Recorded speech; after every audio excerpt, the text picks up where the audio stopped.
Hi, everybody. I'm Candid, Frank Stanisci of CFL Talk. Welcome to the Spanglish World Network on Zingo TV, channel 250. Please remember to download the Zingo TV app at the respective app stores for iOS, just kidding, iOS and Android devices. While you download the app, make sure you rate and leave a comment. Both apps are absolutely free. Zingo TV is available on Google, Chromecast, Amazon Fire TV sticks, Roku sticks, and also on all smart TVs 2016 forward. Now on CFL Talk, joining me is David Morassutti. I can't do that. But You can't do that? I can't do that. But happy to be here, Frank. Thank you for that. I love voices. I love voices. You weren't. Was it with you? No, with somebody else. I was going. I froze, right? So earlier today we did the other show with Aaron. It's maybe I was so animated. Maybe it's a good thing my camera was frozen. But anyway, so how are you doing? I'm not doing too bad. The weather was a bit nicer today. Snow's starting to melt, and we're warming up to with the CFL free agency talk. Holy, Yeah, and it's moving along. We'll get to that. More important things. Only let's see. Today's Monday, Tuesday, Wednesday, Thursday, Friday, Saturday. 6 more sleeps till the Super Bowl. oh yeah, that's it's gonna be a fun one. You know what? It's interesting because people are like, NFL colluding to get another host team into the Super Bowl. I'm like, I predicted the Rams to be in the Super Bowl. It's just I didn't I expect the had Bengals to be the one to go up against them. I had them in Kansas City, so Came I'm wearing close. red. I'm wearing red in mourning. No, just kidding. Yeah, no. It was. It's going to be an interesting game. We could be seeing another one of those Super Bowls won by a quarterback. Everybody goes, he doesn't deserve to win a Super Bowl, or the beginning of an era. Hmm. Yeah, no, I would. Yeah, I mean, and it's funny because we couldn't get a definitive answer either. No, absolutely not. So I'm going with the Hawaii the Ohio. I'm going with You're Burrow. going with Sorry. we're going with Joey B. Yeah, I'm going with Joey B. You know what? It's funny because I'm still leaning the Rams as a team. Home team. But if you're comparing quarterbacks, I think even though Joe Burrow is younger than Matthew Stafford, is less experienced. I don't know if anybody watched that national championship game with Joe Burrow, Jamar Chase with LSU. I look at that and I say, don't be easy to go up and look at what he did against the Chiefs. This is someone that when the spotlight's on him, he ain't gonna make it easy on you. He's a guy, that's you know, this Super Bowl's in the way of him holding a record no one else can claim, at least for now. Yeah, no, definitely. I mean, and I think if he were to win, like I think he'd be the first quarterback or one of Yep. the few quarterbacks to go. I call it the triple crown. Yeah, And the first to do that. Super Bowl, he's the college first. Okay, championship, and the big trophy and that they all it's go for. and I actually I meant to research this before the show, but I want to know how many quarterbacks that went first overall have won Ah, a Super Bowl. well, that's something that's interesting because I bet you there aren't any. No, just kidding. Um, but I don't know. Because That's not probably only until recently they didn't really draft quarterbacks first overall. no, because you think about it, like teams teams value that position so much, but you also look at the other areas of what makes a team successful, and you know The it's best player in the draft. Who's the best player in the draft? But what yeah, you're alluding to is The That's quarterback's the most important player in the draft now, today, by everyone's judgment. hmm yeah. I mean, but look, I mean, we just saw Tom Brady picked in, no, in the Mm, deep hole of the NFL draft, going to have one of the best NFL careers you'll ever see. To then, how many first overall picks quarterbacks have struggled, right? So actually, there is a this is a funny one. This is the second time that two first overall picks are going up against each other in the Super Bowl. uh-huh. The last time, Peyton Manning versus Cam Newton. So we know Peyton Manning has won Super Bowls. So that, I think, like, he was one of them. Like, there's not many like recently. Like, I think Eli Manning was first overall, if I'm not mistaken. Like, it's not, there's not a whole lot of them. It's so weird because almost like first overall pick is supposed to change the fortunes of your franchise. Absolutely, and it It's, does. I think in Cincinnati, you can definitely say yes. Joe Burrow, and pair him with Jamar Chase. I think that's really where teams go wrong, right? It's, you draft that quarterback first overall, okay, but what's the supporting cast like? And I think this is where I'm leaning towards the Rams more because I think Matthew Stafford has a better supporting cast than Joe Burrow. For now. Yeah, for Yeah. now. Absolutely. But what I'll say is this is who else did Burrow beat in the playoffs this year? What other quarterbacks did he beat? Well, if you're talking about Ryan Tannehill, as one person put it, Yeah. like, that was an impressive one too. But I still, like, if you're gonna compare, I don't think the Titans were a true number one seed. Like, I would have actually have picked like the Bengals over Tennessee. That's not an upset in my opinion because, right, I look at Tennessee was fell flat for a good part of the season. And they And went flat again in their playoff game. yeah, because I just don't think their offense was good enough. They have weapons. Derrick Henry, arguably, he is the best running back in the NFL. AJ Brown, fantastic wide receiver. But other than that, Titans didn't have much. I would take what Joe Burrow has. And what Joe Burrow is. Yeah. Just so we don't spend the whole show on the Super Bowl, the bottom line is that Joe Burrow has proven to be able to win when he's not supposed to, and kind of surprise. And I think that's what's going to happen in this Super Bowl. Even though he's done enough damage till now, he's had so much success. No one should be surprised. So I like him, and I think the NFL has really, especially the AFC,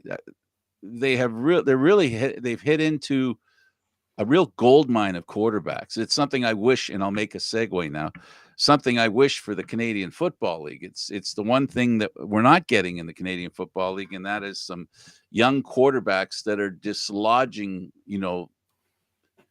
I believe one of the reasons why uh, I think Brady finally said, you know what, he looked at the landscape and the landscape of all these great young quarterbacks, and he, I think saw that his team would have to do a little bit of retooling because they can't afford the players they have to keep them. And that game that he lost, he did everything he could to help Tampa Bay win. His receivers were not that good. The stickum wasn't sticking. And I think he knows the beauty of Brady. He knows what it takes to win, and he knows the price he's willing to pay. And he made that decision. And but Burrow is a great way. It's just, for me, it's going to be just imagine this. You're a writer.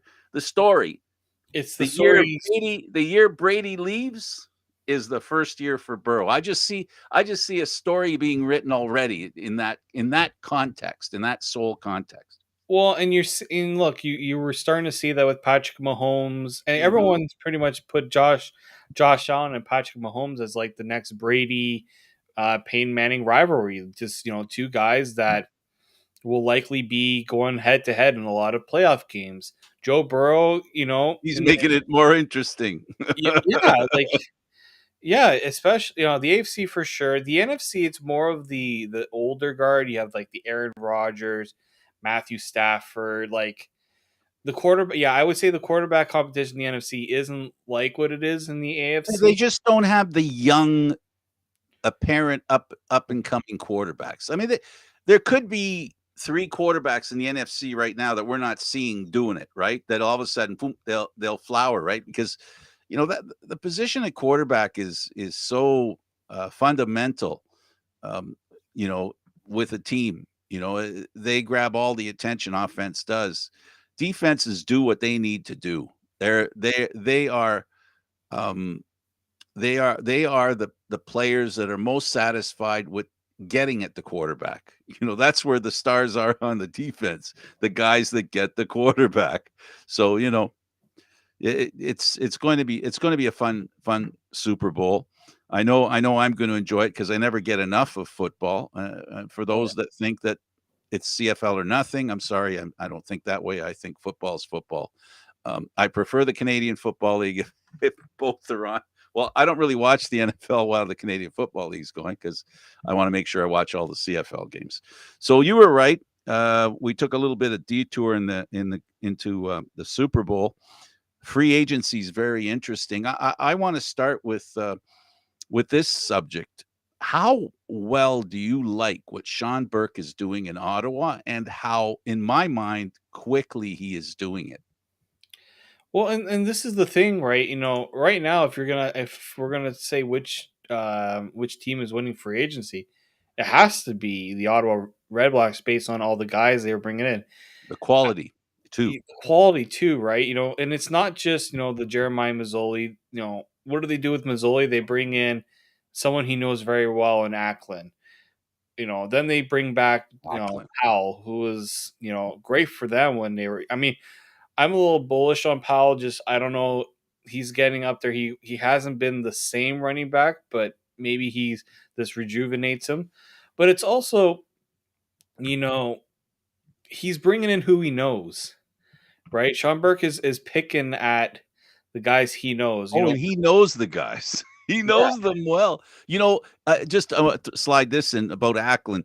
Uh, Ottawa getting Ackland surprises me because I would have thought that Brandon Banks was set free because Hamilton had, Ackland. And now that Ackland's gone, I'm just wondering whether Hamilton will circle back to Brandon Banks.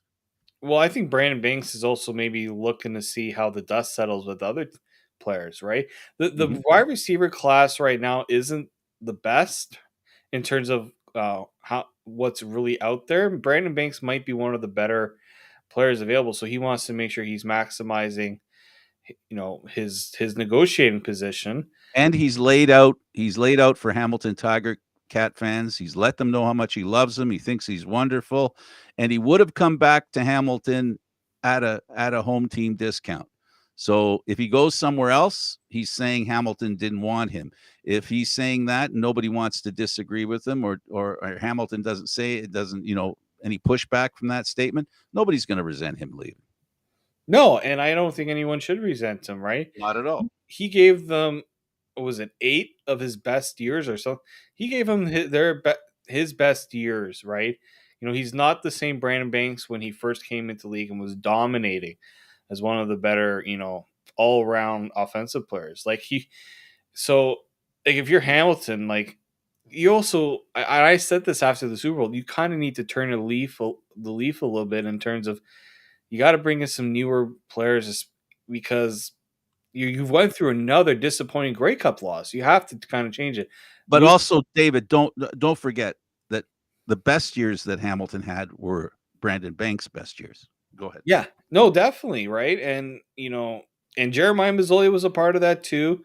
Like it comes to a point where as an organization you need to really decide how many times can we run it back the same way and expect a different result, right? They're kind of doing with Dane Evans, but not particular, like not completely. They're adding in some different mixes on defense. Offense is still the one thing with Hamilton. I'm curious of where that's going in terms of, they brought back Jackson. They're going to lose Banks. They're going to lose Ackland. They brought back Sean Thomas Erlington, so that running back committee stays the same. I think Sean Lemon's going to be there, and I think it looks like Jagger Davis is on his way out. Yeah, So, he's gone. He's like, in Toronto. yeah, like that. I mean, it's not confirmed, but it sounds like that's it. That's Toronto's made a good enough push to sign him. Dylan Wynn is still there. Like, I find this to be very interesting because I think Hamilton right now, if I'm a Tiger Cats fan, you're going to be confident in that team because of what they've done over the last few years. But if you see what Ottawa, Toronto, and Montreal have done, you can't help but be a little worried that things are going to get tougher there. Absolutely. And as I said on our Candid Frank live show, um, Ottawa is going to make a claim to not just the playoffs, but they're going to make a claim to first with the way that they're going, and the question marks that exist on the rest of the other three teams. Vernon Adams, there's no question he's a great quarterback. Bethel Thompson, statistics pretty impeccable. Results, not so much. Over in Hamilton, they can get her done during the season. They can get it done during the playoffs, but they can't seem to get it done in the Grey Cup. And I'm just wondering how much of a contribution that Mazzoli made in a season in Hamilton, because it's more than just being on the field. Okay, the quarterback room is also an important function of a team and the quarterback. So, and then again, though, Hamilton brings in Schultz. So he's a really good quarterback. We saw that with Montreal when Vernon Adams first went down, and then they went and got Harris. So they knew something that I don't know. But I got to tell you, David, it really is going to be a toss-up in the East. It's going to be very interesting. Not good enough a toss-up that they'll be threatening the crossover in the West. Yeah. Because I happen to think that Calgary, Saskatchewan, and Winnipeg are going to come back as stronger than they did last year. We'll see if Edmonton, and BC can do any improving, but I'm not very excited about what those two teams have done in the offseason so far. Well, Edmonton is puzzling in that they go out, they bring back two guys who were retired in Bowman and Arsenault, and then they go out and blow a good portion of their budget on Kenny Lawler, like $300,000. Like when the Argos signed Darrell Walker, Same thing. 3 years ago, was it 2018, 2019? Yep. That was a lot of money that It they still could have, is. right? It's still like, Yeah, you're right. it's the formula doesn't make sense what Edmonton is doing. I know Ed Gainey is going there. That's a good pickup for them because I think he is one of the better defensive backs, but it's going to cost them in other places. The league is doing what you and I have been talking about in the opposite direction. They're doing exactly what we're saying. Can I use this term? Doing things wrong. A lot of teams are the blender's out. All the teams, the blender's out. Get your program because you're going to need it. But hold on a second, the names in the program might not be right. it's moving that quick. Oh, and that's the other thing too. It's fast paced, right? Tomorrow is when it officially opens, and that's when you're going to see a lot of these And contracts it's open season. become official. And I don't envy the people working at the CFL who have to keep track of all these transactions. It reminds me again that, look, it's exciting that there's so much movement, but at the same time, because there's so much movement, it's really hard. You're just like, oh, he went there. Oh, he went there. Oh, I thought he was there. Like it gets to be a little overwhelming if you're, even a person who wants to follow the CFL, but doesn't want to follow it, 24/7 and have to keep, pretty much keep charts of who went where and where they're going and what, and we don't know what they make. although it's been reported what they make. So like it is a grind. It is a massive grind to follow any CFL free agency period. Well, to follow the free agency and then to follow the team that you've been following for years if you're not really following free agency. A lot of people, I know for a fact, a lot of people follow every little move that their CFL team makes. But I also know a lot of people that don't, and they go there to cheer for teams. They have jerseys of players, and they're going to find out whether that jersey is relevant anymore. And if not, who should they gamble on as a relevant replacement for that jersey that they had? If you're an Argo fan, if Jagarrett Davis signs with the Argos, you say, "Oh, well, that's a good jersey to have because that guy's going to be a leader, right?" So, but again, it's all about change, and hopefully, it's been tough these past couple of years. These kinds of changes during COVID have been a major challenge. Hopefully, the season coming up will not be as coveted. It'll just be coming out of COVID. It'll mean regular training camp, regular exhibition games. They're going to need it. Some of the teams are going to need all that stuff because to get their chemistry going, to get their team matemanship going, the camaraderie that helps develop, the team concept is going to be interesting. It's going to be interesting.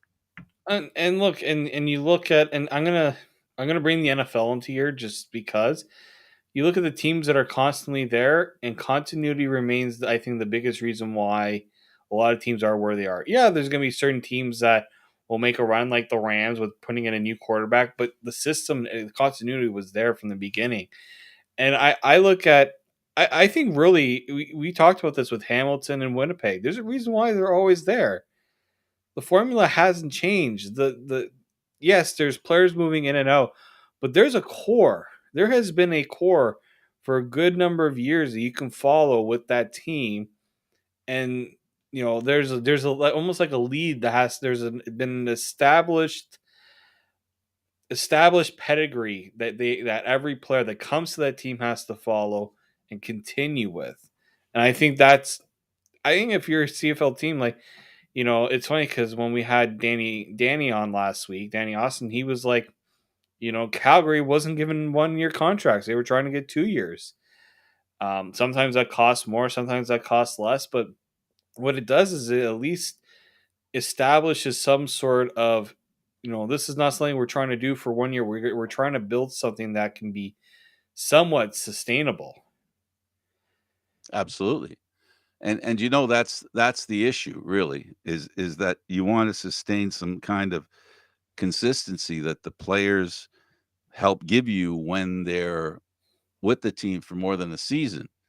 And players, it's not just the fans getting to know the players, it's the players too. They get to know each other as well. There's just simply, I mean, everybody knows that a quarterback and a receiver, they really need to know each other. It helps when they've been together longer than a year. Each time, each season that comes by and they're together, it helps increase, basically how well they interact, how well the thrower throws to the catcher and how much the catcher understands how the thrower is going to throw. It's stupid basic stuff, but I also think the it offensive line it falls under that too, right? yeah, no, Lang, absolutely. you know, the continuity of the offensive line and the quarterback is so crucial. You know, the quarterback may say block left. If the guy is not familiar with the terminology, he might not go left. Like it's one of those things where I think more so than ever, like the last few years have really showed me that, you look at a team's how offensive line, how many of them are new, how many of them are how much change turnover has there been, and usually the teams that keep as much of it together, you're going to be interchanging parts. You're going to have, once in a while things are going to change there. But I look at with the Winnipegs and Hamiltons, and I think, other teams are starting to get there. I mean, there's teams that have to start from scratch, right? Ottawa is one of those teams that pretty much said to themselves, we kind of have to go from ground. We have to kind of scorch earth this, and it's. I think it also helps if you're looking at guys with experience. That's usually where a lot of teams, I think, do it right. I continue. It's funny because I was looking back at some articles I wrote from 2017 when the Argos brought in Jim Pop and Mark Trestman. A few days later, like it was like 3 or 4 days later, free agency started, and they had only 3 4 days to put up a game plan. So what did they do? They went after quite a few veterans, and I think that's why they were so successful in that season because they had a veteran team. But now I think you're going to see teams go the opposite direction, build it youth through youth, and bring it and build them up a bit and have that continuity. It's easier to do with younger players than with veterans. Free agency will help them to decide how they draft. Um, Signing Canadians will help them decide how they handle the draft. Right now, there's no talk really about the draft and other than the players that are available. They're doing a lot of work to work on the draft, but right now, the free agency thing is about the short-term free agency opportunity now ended, and like you said, the agreements will be confirmed once free agency is ready to go. The official free agency, not the window one, the one that is until the season starts, and then those players um, will be a part of the team, David. And it's funny how it's like a buffet, right? In the CFL, it's like no other league. There are all these different times, and okay, now you got to go to that table with the meat, and go to the table with the vegetables, the dessert, the ice cream, it's and they're all competing for the same people each time, right? So it's very competitive. The general managers, they have a lot of work to do, and their scouting staff and everybody on the team that is trying to figure out what they need, and what they need will change real quick. So right now, with Frage, to review for the fans who've joined, David Morassutti and I, we're halfway through the program. We're halftime. We've talked about the real winner so far has to be the Ottawa Red Blacks, which should put pressure on the other three teams in the East, because those three teams now are not going to be fighting over first, second, and third. They're going to be fighting over a playoff spot too. And the West, we haven't seen BC and Edmonton do anything really uh, as as team changing as Ottawa has done.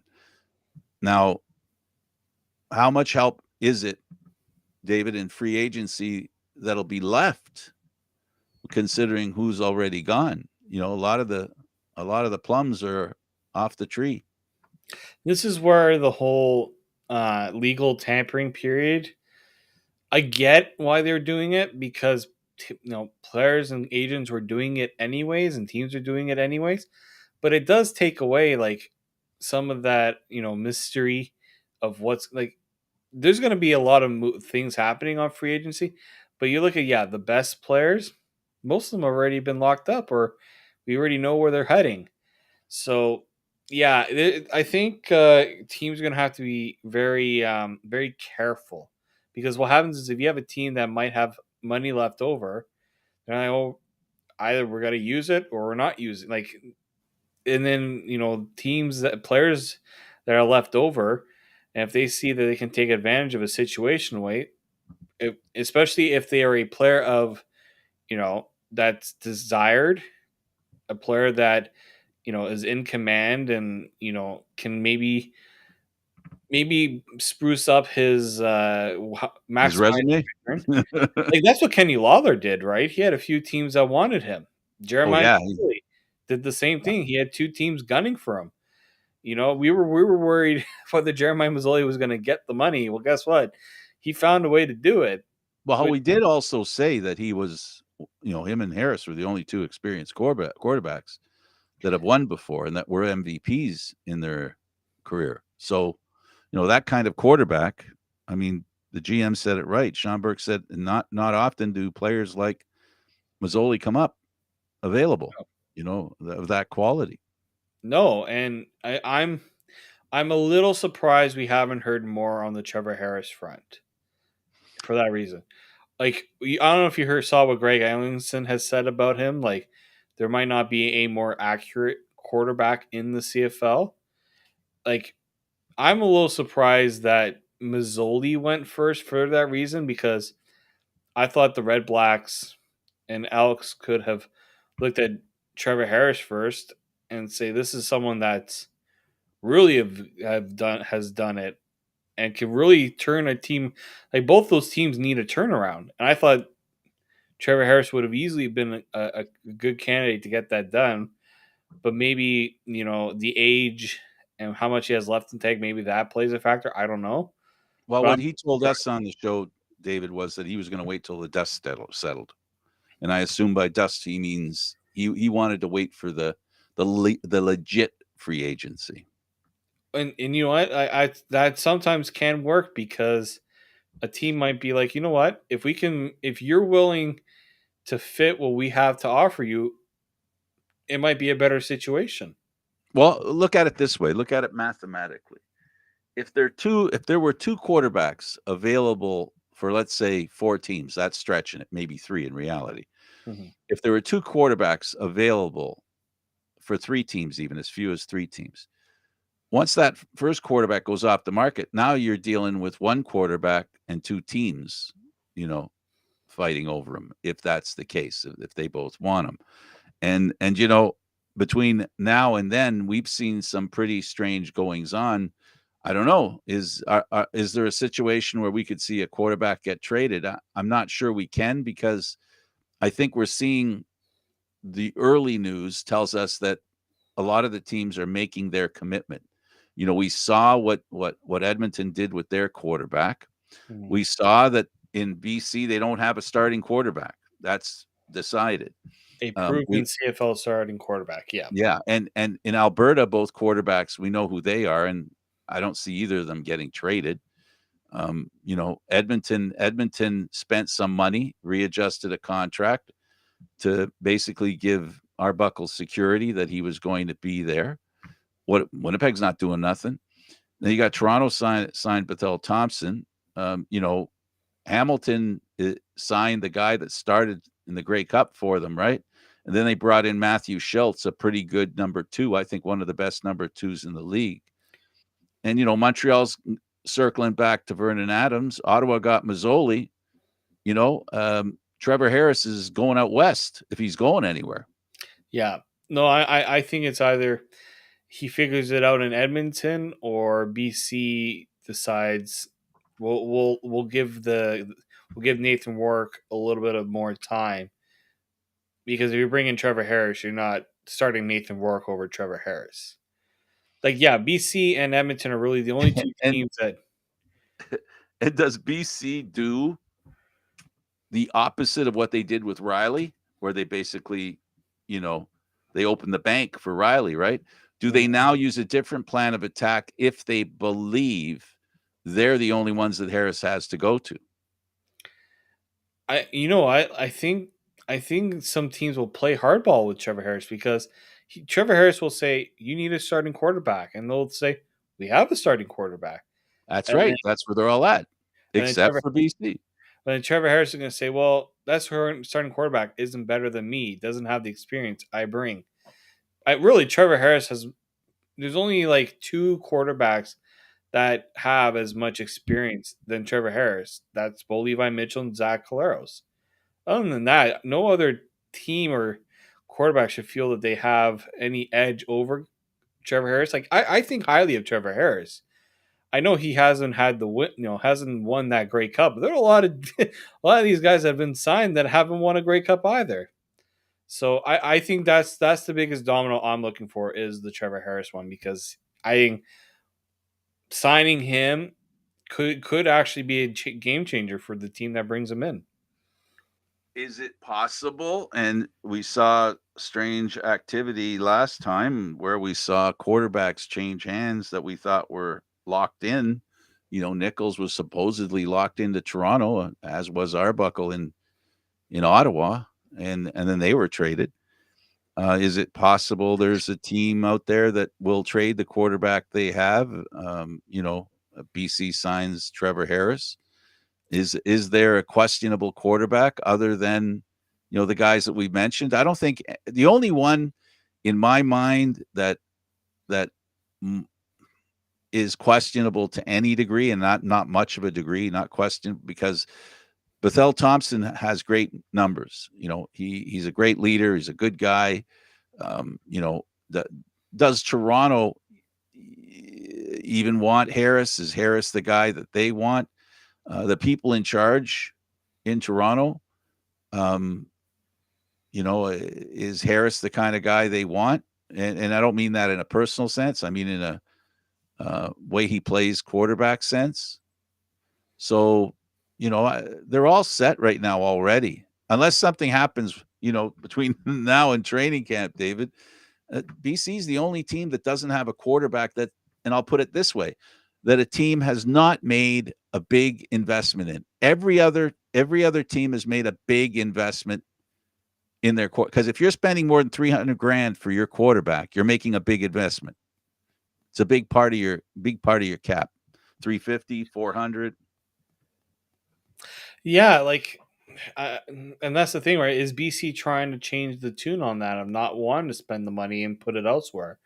But I also think, yeah, I'll bring up the Bethel Thompson argument in that. Look, I think they want to give him that full out opportunity.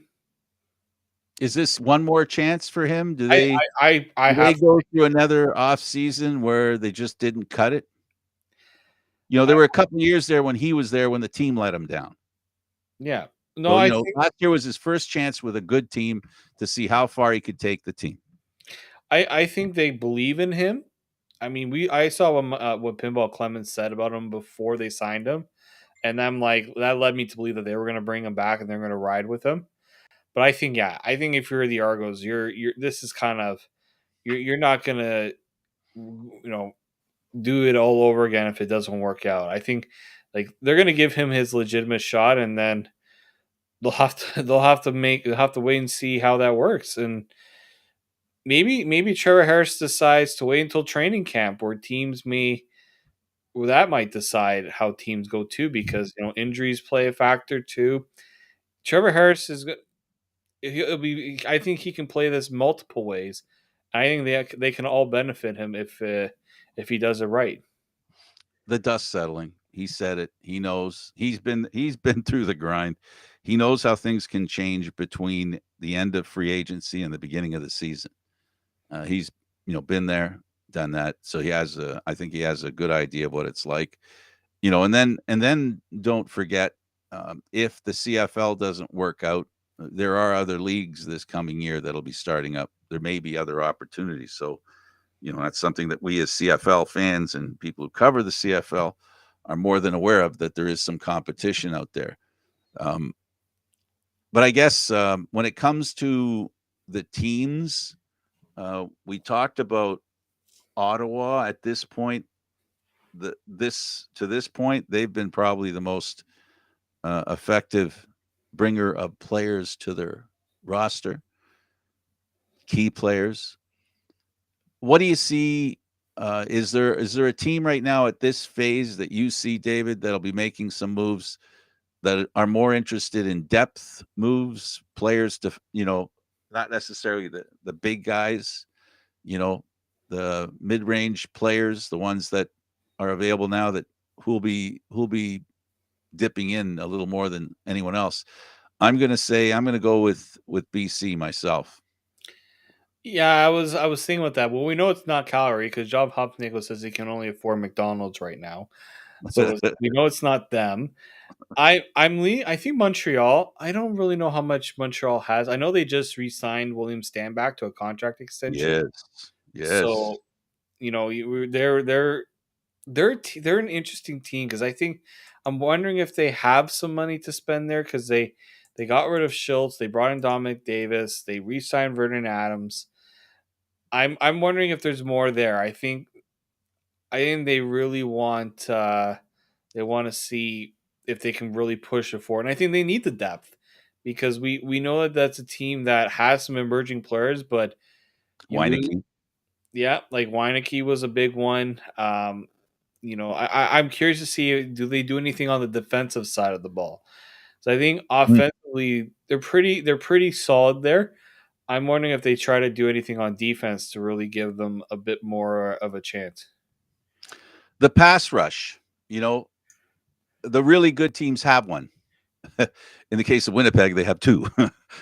But most teams have one and some none. Um, the pass rush is really important. I think the Argos watched what we watched, and that is that we watched Winnipeg's ends rush both quarterbacks in Hamilton into the ground. Yeah, no, and I think even Montreal had a good pass rush this year. Like they had a very decent pass rush, so I think they had the formula there. I just think there's maybe the offensive line could have been better because Mhm. William Stanback didn't have his best games against Hamilton. Like that's a team you're trying to beat, and they kind of took away their best weapon. So maybe that's where they try to go. They try to fix that part, but yeah, no, I think Montreal very. I mean, you've always been high on them, Frank. And maybe I wasn't as Yeah, high. I just and I just see that they seem to always run into a little bad luck. Like the Vernon Adams injury was bad luck. Yes, the Vernon Adams injury was bad luck. I mean, they got Trevor Harris, so they didn't fully derail them. No, not at all. No, I think that's a team that you can see that is doing things the right way. I mean, with Danny Manchocha taking over, and he, funny enough, was bringing in the Quebec players. And we're like, oh, is he just going to do what a Yeah. lot of Montreal teams try to do? But no, there was some method to the madness in many ways. Um, yeah, so I think if I think BC is a good choice because I think they still have moves to make. I think Montreal is another team that I think wants to make moves. Maybe they wait until the draft and see if they can capitalize on that again. But I think that's a team that I think isn't done yet. Yeah, how many experienced non-upper echelon players can you use on your roster? I know BC could use quite a few. I know Toronto has made some moves. Hamilton has made very interesting moves. They didn't just lose players; they brought players in. Just like I said about you know Matthew Schultz, they brought in. That was a really good move, and it was an interesting, with Dominic Davis going from Ottawa to Montreal, and then you have Mazzoli going to Ottawa. So, you know, they're all the experience level did change, but not that drastically. Dominique Davis has a lot of experience in the Canadian Football League. This isn't a guy that just is in his first year in the CFL. Matthew Schultz, it's not his first year in the CFL. He's one of the groomed quarterbacks that's truly on the cusp of greatness. I keep talking about, hopefully this will be the year where some young quarterbacks move forward into a starring role, not just a, okay, he's good for a couple of games, the mayor type thing, that we saw in Calgary, where basically he was just, holding the clipboard for a while until, Bo Levi comes back. I'm hoping to see some of that, especially like if it's O'Connor, right? In Calgary, he's still there, right? Actually, that was a good question. I was about to see if he Yeah. was. Is he still in Calgary, or did he get let go? Is he free? I have to find this. I'll Because look at that. we've got a really good Canadian quarterback in BC that looks really good, is a great learner. His coaching staff is very happy with him, but they are looking for somebody. I'm not sure they're looking for a guy like Harris. For Harris to be there, David, I really think that Harris is going to take a haircut to go to BC. If he's going to go there, it isn't going to be for the 500 grand that we all know that he's worth based on his history. So I will say Michael O'Connor is a free agent. So he has. Okay. So if I'm Michael O'Connor, Where does he go? Calgary's not where I want to go. Hey, Edmonton, I would say why not? Maybe Franklin is still in Edmonton, right? No, he's not there anymore. He's Not gone. there anymore? So I think right now in Edmonton, I think they still have Taylor Cornelius. So I think Prukop's still there too. Like I think they're gonna run it back with the same quarterbacks there, um, unless they feel that they can improve with the Trevor Harris. Maybe like if I'm Michael O'Connor, maybe you see if Toronto has space. They might be a team, or Ottawa, because Ottawa, I don't know who the backup in Ottawa is going to be right now. Is it going to be Caleb Evans? Is Doug Hodges? Is that going to be in? Do they want to try that experiment again? I don't know. Um, so This is going to that, be that interesting. that's where yeah. Like if I'm a quarterback right now, look for the team that maybe isn't going to give you the starting job, but is going to put you in the position to say, you know what, we'll groom you. We'll make sure you're given that opportunity when the time comes. It goes without saying, we talked about it a little bit, and when the draft comes with the Canadian players, we talk about quarterbacks, but we've learned over the past few years that quarterbacks are only as good as their offensive line. And there's a few teams that really need some work on that. Ottawa is working on that issue. BC looked like they solved the problem the year before, um, but we're seeing also offensive linemen change hands Yeah. Oh, and that retire and retire. yeah, and you know what? It's funny because Derek Dennis has been commenting on a lot of the moves, and that's where I like Derek Dennis, a CFL lineman, knows what it takes to be good in the league. So I'm like curious to see. No, he's been really high on the Red Blacks moves. So especially with the offensive lineman they're bringing in, they're doing it the right way. And I mean, if you're if you're in the East, you're like, like that was a team that had a good defense and just was so inept on offense that you're just like, if they can just improve slightly, improve on offense, they're a team that you have to be careful of. And guess what? They're doing exactly that. This is not the Ottawa Red Blacks of the previous management. It's night No. and day. It's not, you know, we look, let's be clear. It did not look like Ottawa wanted to correct some problems. No offense to the previous management, but there was, I don't know. I guess just it didn't seem like there were answers being put out there.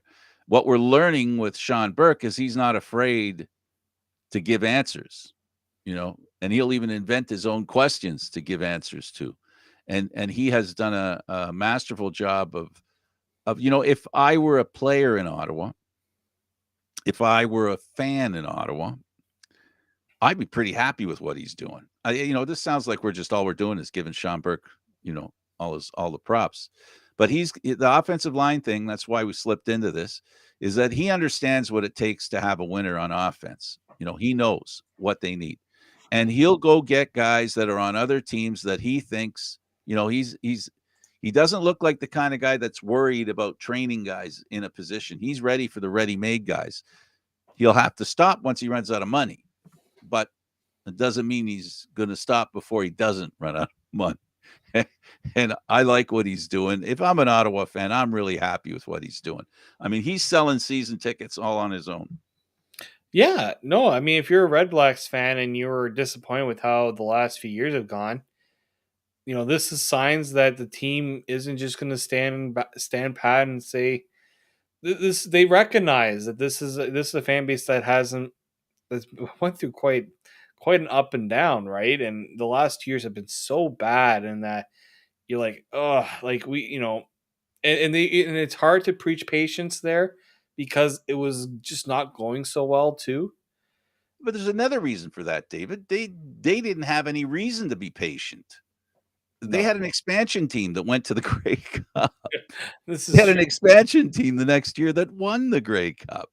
So they're one fan base that when the GM says we want to win now, he knows these fans know it's possible.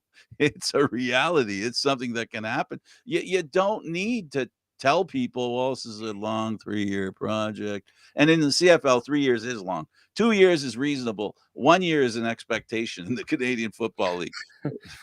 the Argos, did it last year. They went from, to last to first. We've seen, we've seen teams do it. In the West, we don't see it as much because in the West, there's such it's so competitive, to go from the bottom to the top, you got to go through 3 teams. It's not that easy. If you're Edmonton, you got to go through Calgary, Saskatchewan, and Winnipeg. I mean, and no offense to the Eastern Division, especially considering last year. The Eastern Division was a whole different division last year. After all the years that they had a legitimate 3 teams in the playoffs that deserved to be there, that were as good as the teams in the West. And if Yeah. not, by a hair. Well, and how many times would we say that the West was dominating teams in the East, and you're just like almost ready to hand the Grey Cup to the team in the West. Now, not so much. I think the what it is too is the talent is dispersing. There isn't a team collecting all the best Canadians, all the best play. And I think it also comes down to the quarterback play too. I Quarterback think it's play is management too, David. It's management as well. And yeah. and Ottawa's going to add to that theory that I believe it's management. Pinball Clemens coming to Toronto. Hamilton having the great management team that they've had over the years that has created winners back to back to back to back, not championships, but that. Montreal getting a new owner, a team that looks to be competitive every year. Ottawa's joining that group. I think so. And the funny thing is like there's only 3 playoff spots. Like That's that, right. that's what's going to make it interesting is that, No more backing in. yeah, a No team. more first with what is it, 9-9 record or 8-10. No, and I think maybe the East might be stronger than the West in terms of depth of all top to bottom. Yeah. Yeah. Well, that's Beyond the top exactly what I'm 3. saying. They're going to have 4 teams that are going to be competing for all the playoff spots. Will the West have 5 teams that are competing for all the playoff spots is the question. Edmonton and BC have as much to prove as the other 3 have proven. That's what they got to go through. It's just going to be tough for them. But as I said, I hold to my statement. You can make a big difference in 1 year. I'm just not seeing it right now in Edmonton and BC. I'm seeing them move a little slower than I'd like if I was one of their fans. Well, and maybe you're saying, look, Winnipeg is keeping their team together again. Calgary seemed to have refound. They found themselves after we thought maybe they were going to be taking that turn down. So maybe BC is just saying we're going to take things slowly because we think it's not going to be long until we can take over because that what Winnipeg's doing can't be sustained forever because there are guys that will be moving on. So I think maybe some are taking the long game instead of just the quick fix. Yeah, and that's to be expected in the Canadian Football League, that there are going to be different ways of trying to achieve winning. It's not easy. What they do in the Canadian Football League is their job is to entertain us, and hopefully the crutch that they've carried, David, which is the pandemic and the inability to practice and prepare for a season in a way that's reasonable, because the way they've been preparing for seasons the past couple of years and no season has been a real detriment to their bottom line. And for me, the bottom line is entertainment, which affects the other bottom line. No, definitely for sure. Yeah, so it should be interesting. Next week will be interesting because we'll start getting the rest of those free agents coming free. Thanks, David, for doing this. Thank you again, Frank. Okay, I'm Candid Frank Stanisci of CFL Talk. Welcome to the Spanglish World Network on Zingo TV channel 250. Please remember to download the Zingo TV app. Make that. Thank you for watching. Airing Mondays, Wednesdays, and Fridays. This show can also be heard on the Spanglish World Radio Network. For CFL Talk, news, entertainment, and other sports programming we offer, please check out spanglishworld.ca. Spanglish World. Watch it, hear it, read it, download it, and live it. Thanks, everybody.